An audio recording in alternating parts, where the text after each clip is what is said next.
What up to my rival fantasy family? I am your host, Neil Maligno. You are tuned in to the not so obvious locks of week 7. If you're new here, you're asking yourself, what are these not so obvious locks of the week that this guy's talking about?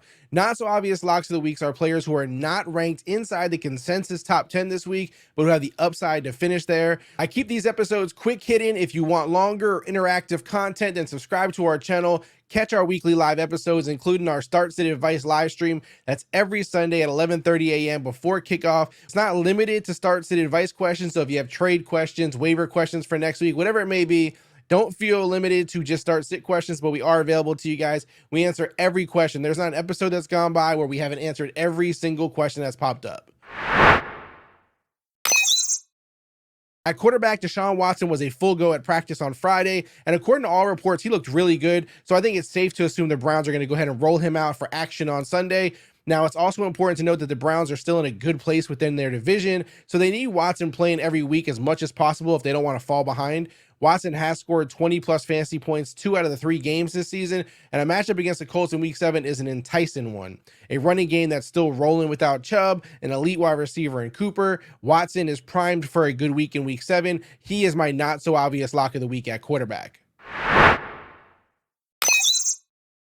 At running back, Brian Robinson Jr. has had some weeks that felt underwhelming, but in reality, on average, he's playing like a top 15 running back. A matchup in week 7 versus the Giants should produce strong numbers, as the Giants will likely fall behind and the Commanders will allow Robinson to run the ball early and often. Robinson doesn't get a ton of passing game targets, but he's already had 2 receiving touchdowns this season, so the passing game upside is a welcome surprise, especially for me. I thought for sure Antonio Gibson was going to get most of that work. Here we are, Robinson has made production with it.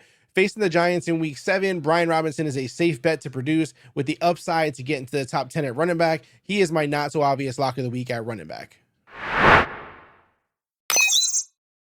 At wide receiver, Christian Watson started the season in week 4 after missing the first 3 weeks due to injury, and since return, he's put up double-digit fantasy points each week. In week 4, he scored a touchdown. In week 5, he went for 90 yards. So in week 7, I kind of expect him to put it all together versus the Broncos. This will be the get-right game for the Packers offense, where Watson can help Jordan Love get his groove back, get back on track after that bad showing versus the Raiders in week 5. Coming fresh off the bye week, healthy, rested, and game planned up, Christian Watson is my not-so-obvious lock of the week in week 7 at wide receiver.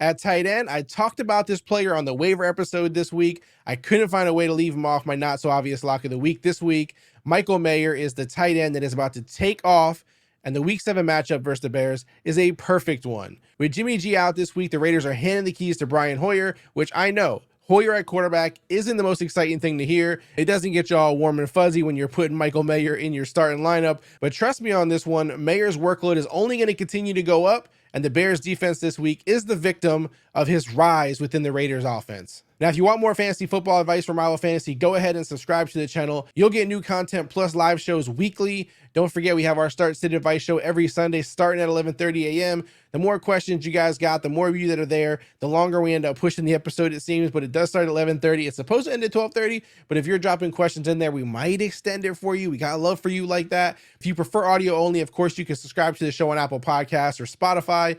Follow us on social for all the latest app updates, promos, up-to-the-minute news and sports on Twitter, Instagram, or TikTok, all at Rival Fantasy. One last update. I know you're already on rivalfantasy.com. I know you're playing challenges every week with the NFL games going on. I know you're playing fantasy bingo. If you have a season league on there, we actually rolled out in-league betting. In-league betting is only available on rivalfantasy.com leagues or, of course, on the Rival Fantasy app. In there, you can bet against your opponents. You can bet on other matchups that are happening within that week. And you could do this for the rest of the season in NFL. And of course, we have other things coming down the pipeline like Major League Baseball season long. In-league betting will be available on those as well. That is it for me today. Again, this is your not so obvious locks of week 7. I am your host, Neil Maligno. The show is brought to you by Rival Fantasy, and we are out.